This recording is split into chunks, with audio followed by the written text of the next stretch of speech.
हिमाचल प्रदेश, यहाँ हर जगह की अपनी अलग परंपराएं और रीति रिवाज होते हैं। कुछ परंपराएं बहुत पुरानी हैं और सुनने में बड़ी अनोखी लगती है।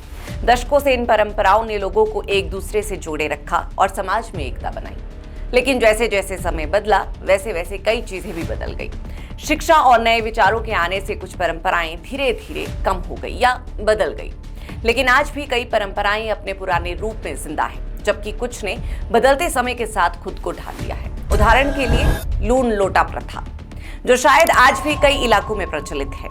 अब जो लोग हिमाचल के हैं और जो विशेष तौर पर सिरमौर शिमला के रहने वाले हैं, वो लोग इस प्रथा के बारे में जरूर जानते होंगे। अब देखिए, जब किसी पर भरोसा करना मुश्किल होता है तो लोग अक्सर कसम खाकर कहते हैं कि वो झूठ नहीं बोल रहे। इससे सामने वाला महसूस करता है कि बात सच है, क्योंकि कसम तो कोई गंभीर बात पर ही खाता है।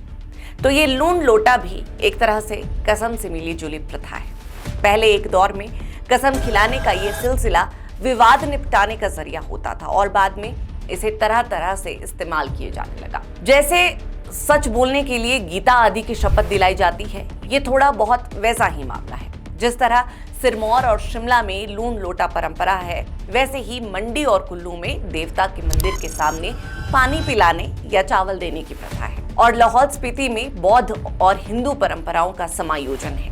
ऐसे में वहां जाप के लिए इस्तेमाल की जाने वाली माला के माध्यम से कसम दिलाई जाती है। जिन देवताओं के नाम पर कसम या शपथ दिलाई जाने की बात आती है, वो मुख्यतः गांव के देवता होते हैं। इन देवताओं के अपने मंदिर है और श्रद्धालु उन्हें पालकी से त्योहारों, मेलों और उत्सवों में ले जाते हैं। ये देवता अधिकतर हिंदू धर्म के मुख्य देवताओं में से एक है या फिर ऋषि हैं, जिन्हें देव रूप में पूजा जाता है।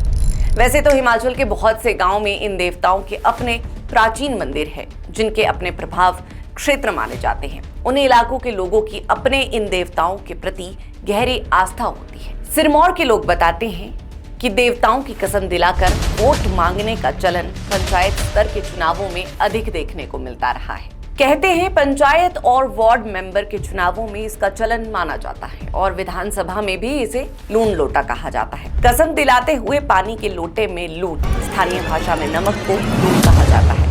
तो पानी में नमक डाल दिया जाता है और कहा जाता है कि आपने कसम तोड़ी तो जैसे नमक पानी में घुल गया, वैसे आप भी खत्म हो जाएंगे। हालांकि ये प्रथा शहरी इलाकों में नहीं मगर ग्रामीण इलाकों में प्रचलित रही है। अब ये पक्के तौर पर कहना और साबित करना तो मुश्किल है कि क्या आज भी ये प्रथा प्रचलित है।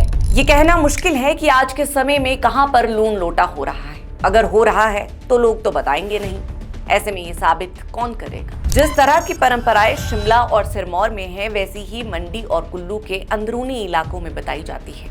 ये कमोबेश वैसी ही है, मगर उनका स्वरूप थोड़ा अलग रहा और इनका बाहरी दुनिया से संपर्क बहुत कम रहा। उस दौर में समाज गांव तक ही सीमित थे और गांव के लोगों में अपने गांव के देवता और उनके पुजारियों का बड़ा महत्व होता था। अब तो इनमें से बहुत से इलाके सड़कों से जुड़ गए हैं, सुविधाएं भी आई हैं, मगर परंपराएं अधिक नहीं बदली।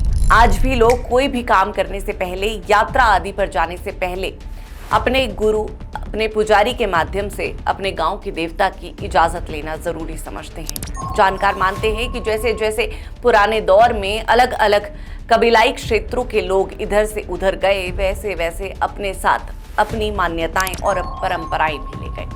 कुल्लू और मंडी के इलाके में सिरमौर और निरमंड के इलाके से बहुत सी परंपराएं आई हैं। लेकिन शायद ही ये किसी ने सोचा होगा कि आखिर इस तरह कस्में खिलाने की जरूरत क्यों पड़ी। लोगों की पुराने समय से देवताओं पर गहरी आस्था रही है।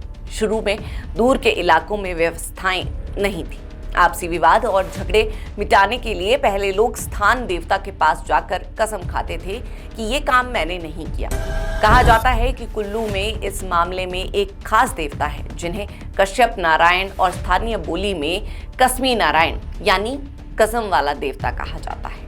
वो कहते हैं आज भी कश्यप नारायण देवता की झूठी कसम खाने से यहाँ पर लोग डरते हैं। उन्हें लगता है कि झूठी कसम खाई तो देवता का प्रकोप उन पर होगा। कुल्लू घाटी के बड़े देवताओं में गिने जाने वाले जमलू देवता की कस्में भी खिलाई जाती है।